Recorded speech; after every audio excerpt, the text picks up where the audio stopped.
Happy Tuesday, goons and mutants. Thank you for following along another episode of Forgotten Gear Restorations. We're going to tackle a Creation Audio JTM45 clone that's blowing all the fuses, that's mistreating all the rectifier tubes, that's mishandling all the power tubes. Thank you for liking and subscribing. Thank you for sharing. Thank you for making comments. You know I like that stuff. You guys take it easy out there. Bye.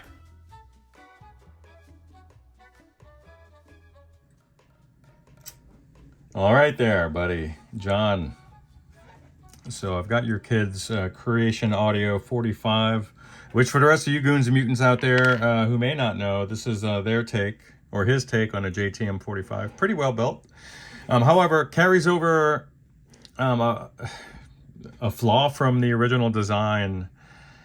So basically, it was a part-for-part clone. One of the flaws carried over, and this is powered off, which is creating issues for your kid, John, is not only the placement of the standby tube in the circuit, or rather the standby switch in the circuit, sorry, but also the first stage of filtration here. The maximum, I would say the maximum capacitance for a modern 5AR4/GZ34 should be around 40 microfarads. And even that's kind of pushing it. However, this F&T cap has two 50 microfarad sections. I just tested them for ESR and capacitance and leakage. There's no leakage, and we have relatively low ESR. The cap's still healthy. These are measuring 44 microfarads per section. That's still a bit much for this particular rectifier tube. So the short and inexpensive solution to this problem is to slap a pair of backup rectifier diodes on the rectifier socket and to discontinue use of the standby switch. So that's my recommendation. And I've just loosened up one end of this so I could swing her out of the way when I go ahead and service that socket. One thing that I can do to illustrate the fact that guitar amps with tube rectifiers not necessitating the need or really there's no purpose for a standby switch unless to use it honestly as a mute switch, and then there's better places to implement that. The best way I could show that to you and illustrate it would be through this current limiting bulb up here. So here's what I'm going to do.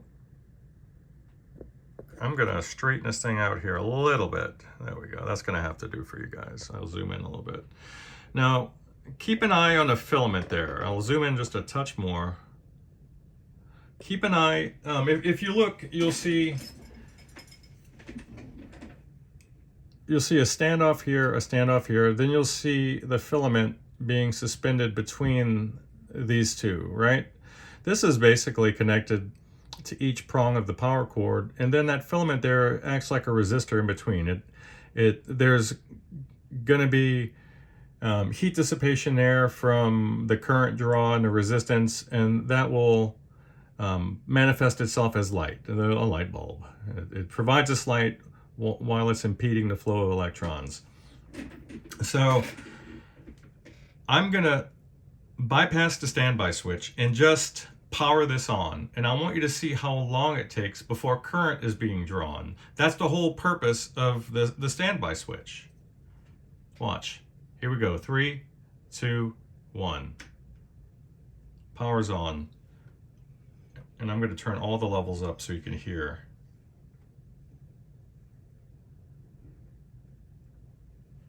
It's still not glowing. There it is. What was that, about 10 seconds? 10 to 15 seconds? You could hear the hiss in the background. Everything is maxed. So power off. Everything's maxed.